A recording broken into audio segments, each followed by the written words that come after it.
Lamar and the rest of them, because it's the letters being circulated right now.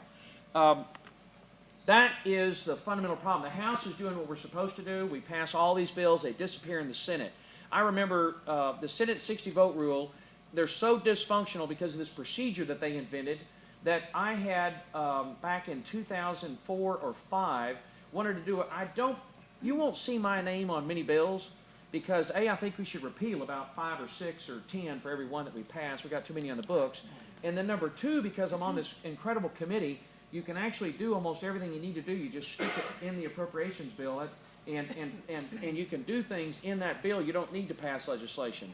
But I did a commemorative coin bill for NASA. How simple is that? To do a 50th anniversary coin bill for NASA. I passed it out of the House 2 or 3 times and never could get it out of the Senate. They literally cannot even pass a commemorative coin bill. Intensely frustrating and maddening, particularly at a time like this with the Iranian deal where the president's actually letting the Iranians get nuclear weapons. So anyway, that is the source of a lot of our frustration. But in the meantime, and I'll open it up for questions, it's possible as a subcommittee chairman on this amazing committee on appropriations to do a lot of really important, wonderful things. And one of the first reasons why I can do these, what I'm about to describe to you, I was able in March, I took the job in January. In March, I persuaded the Alcohol, Tobacco, and Firearms, ATF, they dropped the ammo ban. You remember they were about to ban 223 ammunition? Mm-hmm. And you remember it just vanished? It wasn't really any explanation of what happened. Nobody really kind of knew what happened. Of course, that's the Houston Chronicle. They don't pay any attention to me at all. They don't care what any of us Republicans do. And I won't talk to them anyway because they're so awful. But I sent out press releases and explained what I'd done, and I got zero coverage out of the Chronicle. But I met with the head of the ATF and explained to them that they were about to have a bad day at Black Rock unless they dropped the ammo ban. We love law enforcement in Texas. We're devoted to them, but I can't help them unless they help themselves. And the ammo ban that they were proposing was illegal. It was outside the law. And I've got the ability as subcommittee chairman to block money that they want to move around during the course of the year. And they had asked for $13 million that they could move right away. I said the $13 million's gone. And there was another $10 or $12 million they needed. I said that's gone. And then I've got a line of guys from here to Dallas with amendments on the floor that are going to cut you, and you're just going to have a really, really bad day at Black Rock unless you drop the ammo ban. We went through about 20 minutes of discussion, and they finally understood it, and we agreed, and they dropped the ammo ban in less than 3 working days. That's actually what happened to the ammo ban. Now, the reason that's possible is because as subcommittee chairman, in that big, detailed, thick appropriations bill, the Cromnibus that we all got, everybody got so worked up about early in the year, and understandably so, because Boehner didn't give us enough time to read, and didn't give people enough time to see it and read it. I knew what was in there because as a subcommittee chairman, it was all our stuff. It was all Republican amendments. It's astonishing that, I don't know why, and I begged the leadership, lay it out there for 30 days. Let people see it for 30 days. There's tons of great stuff in there. I can't find a speech by a single Democrat bragging on that bill, the Cromnibus, that everybody was so mad about.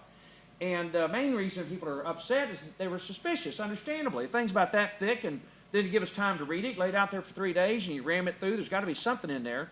And but it was loaded with things that are extremely important to all of us. For example, we cut the IRS back to 2004 levels. We cut the Environmental Protection Agency back to 2007 levels. There's things, I can't even believe Obama signed it. It was, for example, we wiped out the UN Arms Control Treaty. It's completely defunded. The EPA was attempting to ban lead ammunition and say that it was an environmental hazard and would pollute the water, so we eliminated that. We cut out funding for the EPA to try to control every puddle of water and every little stream and rivulet all over the country. That's in there.